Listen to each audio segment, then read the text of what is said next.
عايزني فيها يا معلم؟ مصلحة جديدة ومحدش عارف يعملها غيرك انت. بتعرف ايه يا مجدي؟ انت فاهم ان انا وقفت الكلام ده كله؟ انا فاهم الكلام ده، بس مفيش حد بيشتغل معايا وبيخرج بمزاجه. فوق يا حبيشه عشان ما اذكش. وانا عايز اتاذي. يا حبيشه ايه ياما؟ ورحمه ابوك ابعد عن السكه اللي انت ماشي فيها دي عشان ما نشحطتش انا واختك. ما تخافيش، انا بعدت عن كل حاجه ياما من اجلكم. العين قالت على الحاج. بقول لها يا جدعان، في ايه بس يا معلم مجدي؟ انت معصب نفسك ليه؟ هو من امتى حد بيخش الكار بتاعنا وبيخرج منه بمزاجه؟ هو مين ده اللي انت بتتكلم عليه يا معلم؟ حبيشه عايز يبطل. طب وايه الحل يا معلم؟ لازم تدفعوا الضريبه. بقول لك ايه يا بطه؟ امورنا يا اخويا. امال فين بيت حبيشه؟ حبيشه؟ مفيش حد هنا اسمه حبيشه. يبقى احنا جينا في المكان الغلط. لا مؤاخذة يا صاحبي.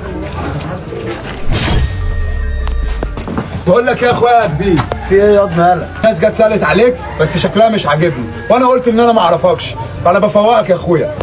يبقى مجدي بدأها. روح انت يا دوش. عملتوا ايه؟ ما لقيناهوش يا معلم. يعني ايه؟ الواد ده ما حدش هيجيبه غيري.